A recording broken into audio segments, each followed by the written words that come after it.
वित्त मंत्री निर्मला सीतारमण 1 फरवरी को वित्त वर्ष 2022-23 के लिए आम बजट पेश करेंगी। कोरोना महामारी और 5 राज्यों में होने वाले विधानसभा चुनाव को देखते हुए ये बजट काफ़ी अहम है। बजट को लेकर हर वर्ग की अपनी कुछ उम्मीदें भी हैं। टैक्स देने वाली जनता कुछ राहत की उम्मीद लगाए बैठी है, तो वहीं किसान मदद की उम्मीद कर रहे हैं। सबसे पहले बात करते हैं शिक्षा की, क्योंकि पढ़ेगा इंडिया तभी तो बढ़ेगा इंडिया। दिल्ली यूनिवर्सिटी के प्रोफेसर संजय सिंह बघेल इस बात पर अफसोस जताते हैं कि आज शिक्षा पर खर्च आम बजट का 3% भी नहीं रह गया है। पिछली बजट में शिक्षा पर खर्च को 6% घटा दिया गया। संजय कुमार सिंह बताते हैं कि अर्जुन सिंह के एचआरडी मंत्री रहते शिक्षा पर अधिकतम 22% का बजट रहा था।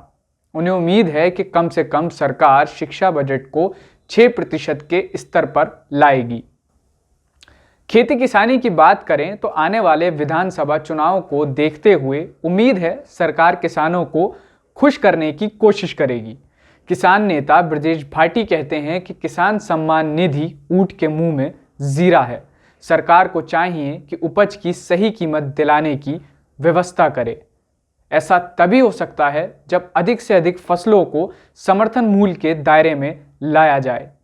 भाटी कहते हैं कि स्टोरेज क्षमता बढ़ाने की जरूरत है। बीते दिनों संसद में वित्त मंत्री निर्मला सीतारमण ने इस बात को स्वीकार किया था कि 2 बैंकों के निजीकरण को अंजाम नहीं दिया जा सका है। सरकार इस दिशा में और आगे बढ़ सकती है। भारतीय बैंक एसोसिएशन ने मांग की है कि 3 साल की अवधि वाले फिक्स डिपॉजिट को टैक्स फ्री किया जाना चाहिए। सेक्टर बिजनेस कॉरेस्पॉन्डेंट की सेवाओं पर जीएसटी, टीडीएस में राहत की उम्मीद करता है। इसी तरह केवाईसी नियमों में थोड़े बदलाव की जरूरत है। लघु उद्यमी के कठेरिया इस बात पर जोर देते हैं कि आम बजट में खास तौर से लघु उद्योगों के लिए घोषणाएं होनी चाहिए। उन्हें दीर्घकालिक सस्ते ऋण उपलब्ध कराए जाएं।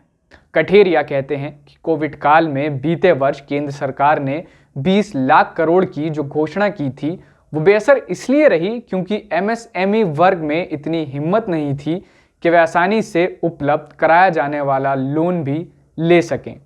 वे ब्याज लौटाने की स्थिति में नहीं थे। इस पर वित्त मंत्री को ध्यान देना होगा।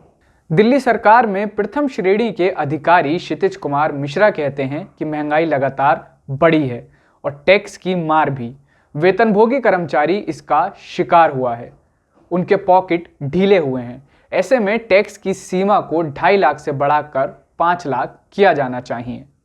Online digital news platform she the people के अनुसार बजट 2022 में महिला, शिक्षा, रोजगार और उनके नेतृत्व वाले कारोबार को बढ़ावा देने वाले उपाय हों।